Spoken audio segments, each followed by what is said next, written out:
안녕하세요, 루지입니다. 오늘 욕먹을 각오를 하고 영상 하나 올립니다. 제가 예전에 빚은 절대 갚지 말아야 된다 라는 영상을 올렸는데 제 초반의 영상 중에 가장 많은 조회수를 기록한 영상이자 가장 많이 욕을 먹었던 영상입니다. 그 당시 그 영상을 제가 비공개 처리하긴 했는데 4만 뷰 중에 좋아요가 500개 그리고 싫어요가 한 700개 정도 나왔어요. 그 영상을 비공개한 이유는 그렇게 욕했던 사람들에게 이런 얘기를 굳이 할 필요가 있나? 그런 생각을 했죠. 이게 정답은 아니지만 자본주의를 살아가는 데 있어서 어떻게 보면 굉장히 중요한 얘기인데 이를 두고 욕을 하는 거 보고 이렇게 부정적으로 얘기하는 사람들은 끝까지 몰랐으면 좋겠다 라는 생각으로 우선 내렸습니다. 왜냐면 이게 초반에 영상이 터지면 그 영상은 정말 무작위로 여기저기 사람들에게 퍼지기 때문에 정말 새로 들어온 사람들은 빚은 갚으면 안 된다 라는 얘기에 굉장히 흥분을 합니다. 실제로 우리는 그렇게 커왔잖아요. 빚은 절대 갚는 게 아니라고 제 주변 사람들 뿐만 아니라 저희 부모님이 항상 해왔던 말이니까요. 빚을 갚는 게 꼭 답은 아닙니다. 빚을 잘 활용해야지. 빚이라고 다 같은 빚이 아니잖아요. 부채라는 것은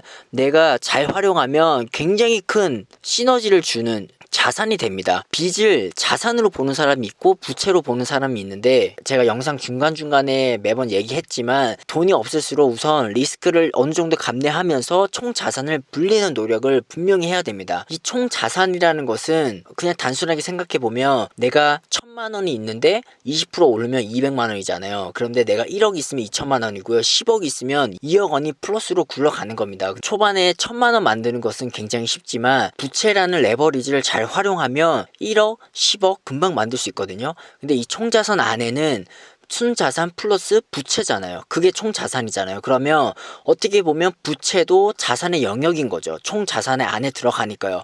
그럼 이 부채를 자산이라고 여기고 이 부채를 잘 활용해서 어느 정도 리스크를 지면서 이 총자산을 불리는 노력을 초반에 잘 해놓으면 내가 일을 하지 않고도 돈을 버는 시스템을 만드는 첫 번째 단추가 될 수 있는 겁니다. 이 자본주의 사회의 기본적인 룰 하나는 모든 자산에 인플레이션이 적용된다는 거죠. 내가 지금 여기는 이 1000원이 10년 뒤에도 1000원이라는 보장이 없다는 거 여러분 다 아시잖아요. 그렇게 간단한 명제를 두고서 사람들은 당장 이 부채를 지는 것을 굉장히 두려워하고 이 부채를 져서 무언가 자산을 사는 사람들을 도박 투기꾼이라고 여기는데 반대로 빚을 잘 활용하지 못하는 사람들이 어떻게 보면 투기꾼일 수도 있습니다. 왜냐하면 이 자본주의 사회에서 롱 포지션을 가져가는 것은 투기가 아니라 투자거든요. 근데 항상 투기라고 여기는 것은 숏을 치는 거예요. 자본주의 사회에서 숏 치는 사람들이 어떻게 보면 투기를 하고 있는 겁니다. 이 숏을 치는 사람들의 특징이 무조건 조금이라도 오르면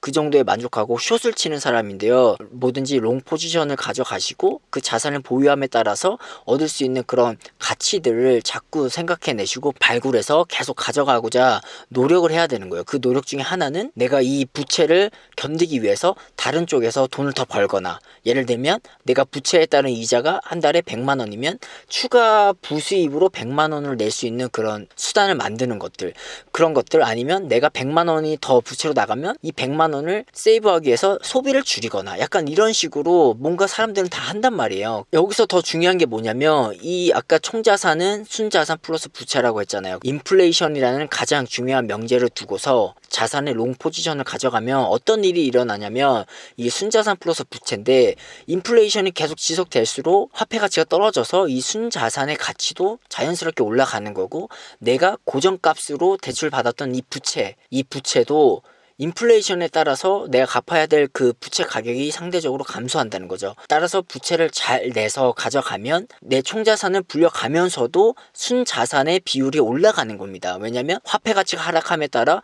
순자산이 올라가고 부채가 감소하기 때문에 내가 초반에 이 총자산을 놓고 순자산 비율이 낮았음에도 순자산이 자동으로 올라가서 결국은 총자산 수준까지 순자산 금액이 올라가는 거예요. 이게 정말 중요한 얘기입니다. 많은 사람들이 이 부채를 쳐서 투자하는 사람들을 굉장히 리스크하고 저렇게 부채를 활용하다가 망할 거라고 생각하시는데 아까 얘기한 것처럼 이 부채를 잘 가져가시는 분들은 알아서 리스크를 잘 감내해 갑니다. 내가 소비를 줄이든 더 벌든 그리고 더 중요한 것은 이 총자산의 마법이라고 했잖아요.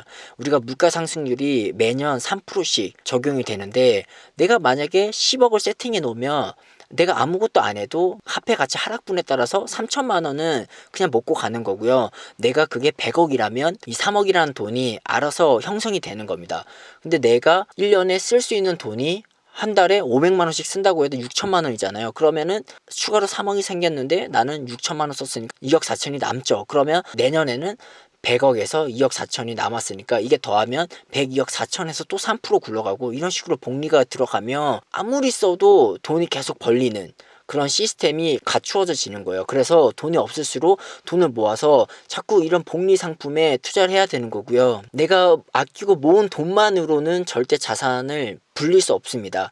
따라서 부채를 잘 활용해서 이 총자산의 마법을 어느 정도 일으킬 수 있도록 계속 자산의 버블을 우리가 일으켜 가야 되는 거예요.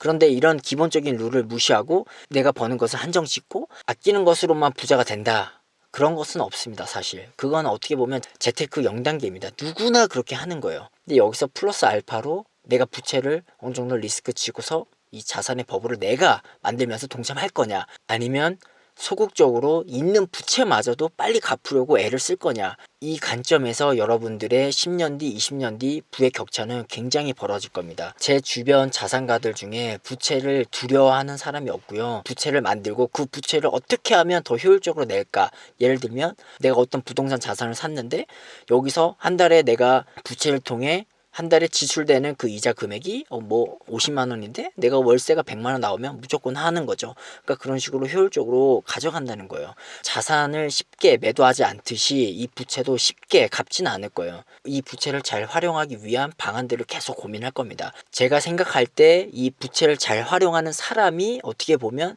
앞으로 부를 이끌어갈 사람들이 될 거라 봅니다. 분명히 제 영상을 보고 반감이 드는 분들도 있겠지만 저도 그렇게 해서 자산을 많이 불렸던 계기가 됐고요. 제 주변의 모든 자산가들도 그렇게 하고 있습니다. 내가 만약에 이 영상을 보고 이건 말도 안 돼 라고 생각하면 자기 자산을 한번 둘러보시고 내 주변 사람들을 한번 둘러보세요.